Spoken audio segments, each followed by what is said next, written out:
Student में लेके आया हूँ सीबीएसई का सैंपल पेपर का क्वेश्चन नंबर 21 और जो है आपका अर्थमेटिक प्रोग्रेशन से।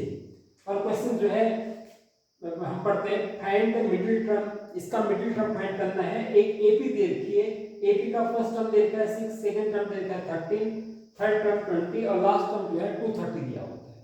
अभी तक आपने एनसीईआरटी बुक में जो भी क्वेश्चंस करे होंगे उनको जो है आपने या तो उसमें number of terms find out करने के लिए आता है या कॉमन डिफरेंस फर्स्ट टर्म, इस तरह की सिंपल सी वैल्यू निकालने के लिए आती है। लेकिन इस क्वेश्चन में फाइंड द मिडिल टर्म निकालनी है। मिडिल टर्म हम तभी निकाल पाएंगे जब हमें इसको पता होंगे कि कितने नंबर ऑफ टर्म्स हैं।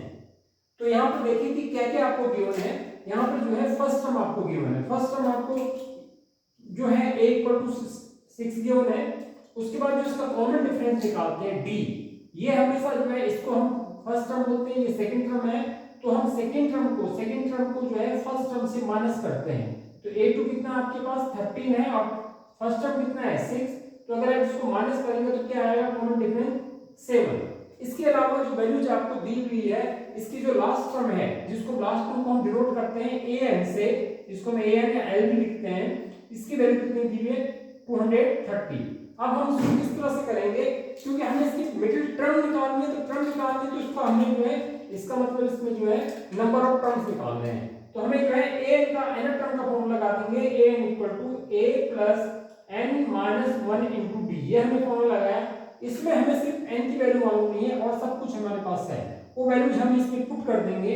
an की वैल्यू इसमें हम पुट कर देंगे, दैट इज 230, और a की वैल्यू जो फर्स्ट टर्म है दैट इज 6, n - 1, और d हमारे पास जो है कॉमन डिफरेंस है जिसकी वैल्यू हमारे पास कितनी है 7 है। उसके बाद जो है इसको सिंपलीफाई करेंगे। सिंपलीफाई करने का आसान तरीका ये होता है कि जो 6 है इसको धर ले आइए, 230 - 6 कर दीजिए और n - 1 * 7 हो गया। उसके बाद ये आपने माइनस करेंगे तो 224 आ जाएगा, ये इक्वल टू n - 1 * 7।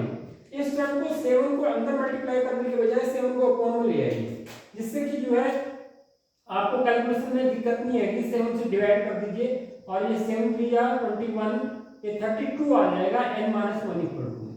और उसके बाद -1 इस तरफ आ जाएगा लेफ्ट हैंड साइड की तरफ। तो n की वैल्यू जो है आपके पास कितनी आ गई 33। इस तरह से, क्योंकि आपसे मिडिल टर्म फाइंड आउट करने के पहले मिडिल टर्म इसने जो है क्या देखा है, फर्स्ट टर्म देखा है, सेकंड देखा है, लास्ट टर्म देखी है। तो जब तक हमें नंबर ऑफ टर्म्स पता नहीं होंगे तो हम इसका मिडिल टर्म नहीं निकाल सकते। हमें पता चल गया नंबर ऑफ टर्म्स जो है 33 है, और जो 33 इसमें है ये कैसा नंबर्स है, ऑड नंबर्स है। जब ऑड नंबर्स होता है तब उसका जो मिडिल टर्म आएगा वो आएगा, मिडिल टर्म इसका आएगा, मिडिल टर्म इक्वल टू इसका हो जाएगा n + 1/2 टर्म। मतलब कहने का ये है कि इसमें जो है 33 में +1 कर देंगे, 33 में +1 करेंगे, +1 कर दीजिए, उसको 2 से डिवाइड कर दीजिए तो 34 हो जाएगा। 34 का हाफ करेंगे तो ये 17 टर्म जो है आपकी क्या हो जाएगी, मिडिल टर्म हो जाएगी। कुल मिला के इस क्वेश्चन में पूरा क्वेश्चन को जो है घुमा के दिया गया है, सीधे स्ट्रेट फॉरवर्ड में 17 टर्म नहीं पूछा गया है, आपको इस फाइंड मिडिल टर्म पूछा गया है। तो मिडिल टर्म किस तरह से फाइंड आउट करना है, उसके लिए हमें पहले नंबर ऑफ टर्म्स पता करना पड़ेगा। नंबर ऑफ टर्म्स मालूम करने के बाद हमें 33 आया, 33 ऑड नंबर्स है, उसमें इसका मतलब उसमें नंबर ऑफ टर्म्स में 33 है। इट मींस 16 टर्म पहले के हैं और 16 टर्म बाद के हैं। अगर वो 33 टर्म है तो 1 से लेके 16 टर्म इधर है, उसके बाद 17 टर्म आएगी, फिर इस तरह से इधर को जो लास्ट में 33 आएगा। तो ये इस तरफ जो है तो 16 और लास्ट के 16 और बीच में कौन सा टर्म बचा 17। अब इस 17 टर्म को आप फाइंड आउट कर लीजिए। सिंपल सा वही फॉर्मूला लगा दीजिए, a17 = a + n - 1, 17 हो जाएगा, -1 d। इसमें वैल्यू पुट कर दीजिए, a की वैल्यू 6 और ये 16 * d 7, तो 6 प्लस इसको मल्टीप्लाई कर दीजिए, 70 16 6 112, तो ये इसका आंसर आ गया 118।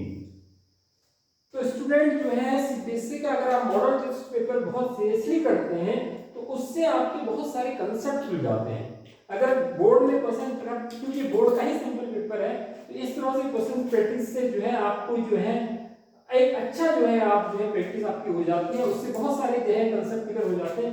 इस क्वेश्चन में चाहता तो डायरेक्ट जो है ये क्वेश्चन को ऐसे भी दे सकता था 6 13 20 देता फिर डेड एस करके 17 टर्म फाइंड आउट करने के लिए कहता, तो आंसर तो आपका यही आता। लेकिन इसने जो है क्वेश्चंस को थोड़ी सी जो है उसकी लैंग्वेज चेंज कर दी, और लैंग्वेज चेंज करने के कारण इसमें आप जो है बहुत सारा कंसेप्ट बन गया। इस तरह से जो है ये क्वेश्चन सॉल्व हो गया। अगर वीडियो पसंद आए तो लाइक कीजिए, सब्सक्राइब कीजिए और कमेंट जरूर लिखिए। वीडियो देखने के लिए आपका बहुत बहुत धन्यवाद।